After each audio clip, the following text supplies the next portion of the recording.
Bueno, ya de regreso le damos las buenas noches a la senadora nacional por Salta, mandato cumplido, Sonia Margarita Escudero. Doctora, bienvenida. Muchas gracias, gracias Diego, gracias Natalia. ¿Cómo está, senadora? Buenas noches. Bueno, seguramente nos puede escuchar un ratito porque llegaba mientras hacíamos el editorial y nos metíamos, ¿no?, un poco en el tema del fallo de la Corte Suprema de Nación sobre la libertad de Santos Clemente Vera en la causa de las turistas francesas, y recordábamos, ¿no?, la denuncia que le había hecho el juez Martini justamente por su opinión, y la Corte le terminó dando de alguna manera la razón. ¿A usted cómo se siente después de esto? Bueno, fue, digamos, una gran satisfacción que la Corte finalmente dicte un fallo. Se tomó 6 años, ¿no? 6 años con una persona que estaba privada de su libertad, ¿no? Eso hay que decir. Eso es irregular. Sí, demasiado tiempo, demasiado tiempo. El fallo es correcto, pero nos hubiera gustado que vaya un poco más a fondo, ¿no? La Corte lo que dice es que los jueces del Tribunal de Impugnación de Salta que condenaron a Santos Clemente Vera en segunda instancia no tenían jurisdicción ni competencia para ello. Claro, tendrían que haber pedido otro juicio. Si ellos consideraban que el tribunal de juicio no había valorado bien la prueba, no podían valorarla ellos, porque la prueba solamente puede ser valorada por aquel que la recibió en forma directa. Digamos, el tribunal que ve a los testigos, que interroga a los testigos, que interroga a los peritos, es el único que puede valorar, porque, digamos, el escrito que presentan los peritos se completa con esa imagen personal, ¿no es cierto?, y ese cuestionario. Bueno, ellos ignoraron esa limitación e ignoraron, lo que es muy grave, un artículo específico del Código Procesal Penal de la provincia que dice que en esos casos lo que corresponde es el reenvío para que se haga un nuevo juicio. Es decir, la letra de la ley es clara, los jueces la ignoraron, ¿no? Y eso es lo que dice la Corte. Entonces la Corte revoca esa condena en segunda instancia, con lo cual Vera recupera la condición de absuelto por el Tribunal de Juicio. Eso por una parte. Por otra parte, la Corte Suprema también tiene un reproche muy duro, ¿no?, en términos muy duros, contra la Corte de Salta. Y le dice que la Corte de Salta, al rechazar el recurso de inconstitucionalidad presentado por Vera, ha dictado una sentencia arbitraria porque los argumentos fueron vagos, ¿no?, dogmáticos, y no consideró, dice la Corte Suprema, los fundados agravios de la defensa de Vera, y manda a que dicte un nuevo fallo. O sea, satisfacción, digamos, sentimos por el fallo de la Corte, satisfacción de que Vera pueda finalmente recuperar la libertad. Imagínense, casi 11 años preso, ¿no? Eso es, digamos, ¿cómo vamos a resarcir eso, ¿no? Alguien que no pudo ver crecer a sus hijos, fue privado, ¿no? No pudo estar con sus padres, los padres fallecieron estando él preso, y todo sin que existan pruebas en su contra. Es un tema muy grave. Ahora, la situación de Vera no está firme todavía. Entonces, la preocupación es ahora, bueno, ¿qué va a decidir la Corte de Salta? Porque a mí personalmente me parece de una extrema crueldad que una persona que ya estuvo 11 años presa se la someta nuevamente a un juicio con las mismas pruebas con que ya fue absuelto, porque no existen otras pruebas, ¿no? ¿Y cómo ve la realización de un juicio después de tanto tiempo? Lo dijo el mismo procurador, ¿no?, que tiene que emitir dictamen. Va a ser muy difícil. Es muy difícil porque, digamos, han habido tantas cosas graves, ¿no?, en el proceso. La investigación, la instrucción fue muy irregular. La instrucción la llevó el juez Martín Pérez, fue absolutamente irregular. Hubieron torturas de los policías, ¿no es cierto?, para que los lugareños se hicieran cargo de los crímenes. Se plantaron pruebas para incriminar a uno de los acusados.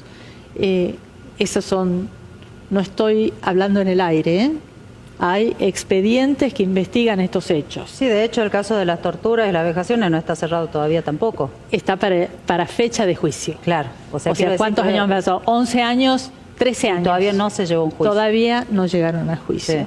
Sí. Y lo más grave, digamos, para el caso de Vera y la defensa de Vera, es que a él lo condenan porque el perito oficial En un segundo informe dice que hizo una mezcla de muestras y ahí, como no encontraba el ADN que identifica a la persona, dice que haber visto un ADN, digamos, presumiblemente de la patrilínea de Vera.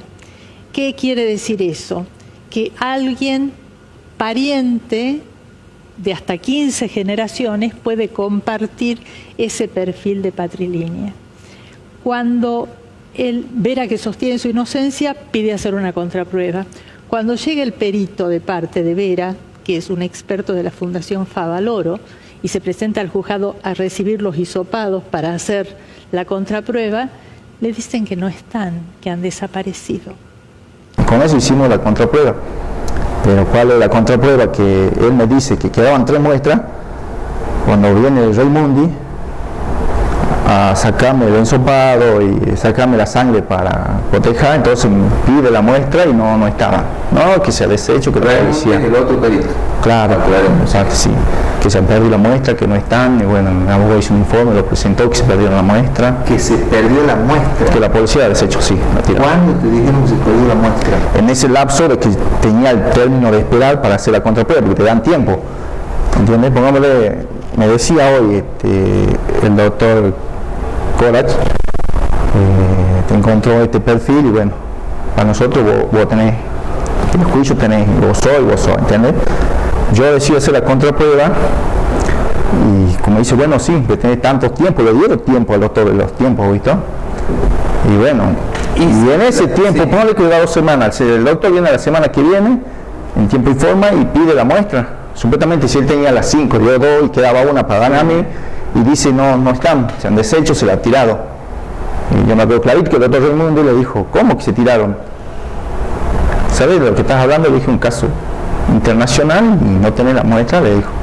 O sea, los hisopados tomados por la doctora Vega, que hace la autopsia el 30 de julio de 2011 a la madrugada, en el año 2013, 2012, sí, han desaparecido.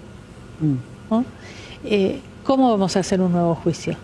O sea, ¿dónde están las pruebas si han desaparecido los hisopados?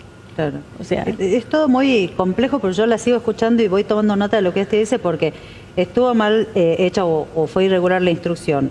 Hubo torturas y vejaciones, hubo pruebas plantadas, pero todo esto tiene que ver con otra matriz. ¿Cuál era el fin de empiojar todo esto si en definitiva hoy estamos hablando también de perspectiva de género y que más allá de la afectación a Vera, del perjuicio a él y de su familia, estamos hablando de 2 mujeres violadas y asesinadas y que lo que se hizo acá en Salta es tratar de que rapidito se resuelva todo, cuestión de que esto no manche a la provincia, pero en definitiva seguimos hablando de un mensaje hacia el resto. O sea, ojo, no investiguemos mucho, usted senador no hable mucho, no critique, porque en definitiva acá hay que cerrar estos casos y nada más, ¿no? O sea, es un mensaje hacia las mujeres también, sí, del patriarcado, si se quiere, en la policía, en el Poder Judicial.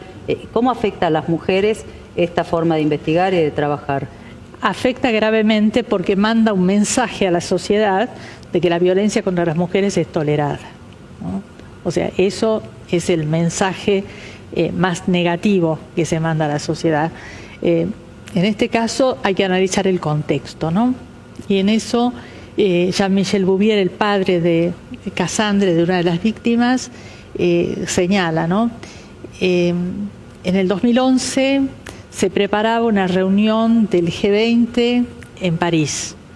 Entonces la presidenta argentina, Cristina, viajaba a Francia para tener una reunión previa porque ahí se discutía la posibilidad de crear un impuesto, ¿no?, a las transferencias de capitales.